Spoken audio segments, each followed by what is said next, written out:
वडिलांकडून मुलाने जमीन किंवा जागा खरेदी घेतल्यानंतर बहिणीला हिस्सा मिळतो का? नमस्कार, ॲडव्होकेट विशाल गावडे, कोर्ट कचेरी या युट्यूब चॅनलवर आपले स्वागत आहे. एखादी मिळकत ही वडिलांच्या नावावर असते. ती जागा किंवा जमीन ही वडिलांकडून त्यांचा मुलगा रजिस्टर खरेदी खात्याने खरेदी घेतो. त्याप्रमाणे सातबारीच्या उतार्यावर नोंद सुद्धा होते. परंतु त्यानंतर बहीण हिस्सा मागते. बहिणीला हिस्सा मिळतो का?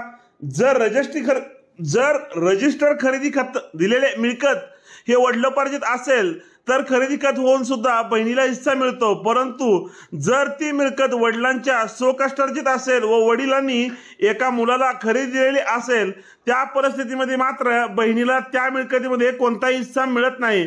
मिळकत वडिलार्जित होती हे सिद्ध करण्याची जबाबदारी हिस्सा मागणाऱ्या बहिणीवर असते. त्याबाबत पुरावा देणे गरजेचे असते. व्हिडिओ आवडल्यास व्हिडिओला शेअर करा. कोर्ट कचेरी या युट्यूब चॅनलला सबस्क्राईब करा व कोर्ट कचेरी